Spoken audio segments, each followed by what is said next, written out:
Mula sa Baguio, pinuntahan natin ang 3 tourist spot dito sa Atok, Benguet sa loob lamang ng 2 days. Pinuntahan namin ang terminal dito sa Dangwa, malapit sa Good Days. 2 sasakyan ang pwede mong pagpilian dito, either mag-bus ka or mag-van. 150 pesos nga sa bus at sa van naman 200 pesos. Meron din dito mga nag-aalok na 250 pesos, pupuntahan nila yung mga tourist spot, sila na yung mag-guide sa'yo. Tours nga mula dito sa Baguio hanggang Atok, pero kami nakuha ata namin ng 145 minutes. Advice ko sa inyo, mag-take kayo ng Bunamil kasi medyo nakakahilo lalo pag mabilis at medyo matarik talaga yung daan. Kung mahilig ka naman sa view, mag-i-enjoy ka talaga sa daan dahil yan ang gaganda ng view dito. O doon napaka-fresh pa ng hangin talaga. Pagdating nga natin dito sa Atok, Benguet, naghanap lang tayo ng transit na matutuloyan dahil bukas pa ang open ng Blossom. At kung maghahanap ka naman ng kainan, meron dito sa tapat ng terminal, dito masarap din yung pagkain nila. Yung chicken nila alamax at yung pork nila, sakto lang din yung lasa. Ang sarap. Yung texture niya parang itag pero hindi ako sure. Pagkatapos nga namin kumain, nakakilala kami dito ng lokal naging kaibigan namin at sinamahan nga kami dito sa Sakura.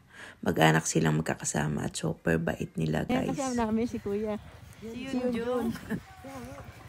From Northern Blossom nga ay 500 pesos ang rent sa sasakyan hanggang dito sa Sakura. At dito nga ay 150 pesos ang entrance. Pero dahil nga nagkaroon na kami ng kaibigan na lokal, ay naging libre na lang ito sa amin nung kasama namin. Sa halagang 150 pesos, mag-i-enjoy ka na dito sa iba't ibang bulaklak na nagagandahan. Makikita mo rin dito ang napakalawak na taniman ng mga repolyo. Sunod naman nating pinuntahan ay ang highest point. Madadaanan natin itong sobrang gagandang daan na ito na marirelax ka talaga. Bukod doon ay ang kapal ng pags at napakalamig pa. Andito na nga tayo sa highest point at dito napakadaming souvenir na pwede mong pagpilian. Pagdating namin dito ay medyo mapag kaya hindi natin makita yung napakagandang view dito sa highest point.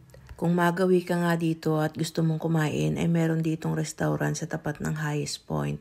Meron din sila ditong mga wine at andito lahat ng kanilang menu. Second day nga natin ngayon at maaga tayong gumising para pumunta sa Northern Blossom. Dahil may araw na nga nasarado ito, expected na natin na maraming tao na ang pupunta dito ngayon. Pagpasok mo dito, una mong gawin ay pumila ka dito sa registration. Kung grupo nga kayo, isa lang ang pipila sa inyo para kumuha ng ticket. At pagkakuha nyo ng ticket, bandang kaliwa, papasok kayo dito at i-orient naman kayo ng mga staff dito. Pagpasok nga natin, ito yung bubungat sa atin. Napakagandang mga bulaklak. Unlimited entry nga pala dito. Kahit magpabalik-balik ka at puntahan mo lahat ng gusto mong view. 250 pesos nga ang entrance fee dito. Meron din siyang discount para sa mga senior at bata. At pati sa isip bata, chares. Sobrang lamig nga pala dito. Dapat magsama ka ng jowa mo na nagpapainit ng ulo sa'yo. Charis. May makikita ka rin dito sa ibang area ng mga staff na willing magpicture. Na magbaon ka ng maraming posing. Kung nanonood ka nga ng The Lavender, dito nga pala yun i-shoot. Mag-i-enjoy ka nga dito, kaya kung pupunta ka, mag-outfit ka ng malakurian. Sa 250 pesos nga ay merong kasama ng coffee at tinapay. Unlimited yung coffee pero yung tinapay limited lang. Iwawala yung kaputol ng stub ng ticket mo dahil yun ang magiging access mo para maka-unli coffee ka. May 2 station nga yung kapihan dito. Isa sa baba at isa sa taas. Mas pinili nga namin dito sa taas para namnamin talaga yung view at yung lamig. Masarap nga yung tinapay nila dito kaya medyo nabitin talaga kami. After nga namin dito sa Northern Blossom, bumalik na kami sa transient para mag-work online at makapagpahinga rin bago bumalik ng Baguio. Kung natapos mo nga hanggang dulo itong video ay huwag mo kalimutan mag-comment, mag-like at mag-share. Dahil start ngayon, mamimili tayo ng lucky sharer ng aking video at magsisend tayo ng Gcash. So what are you waiting for?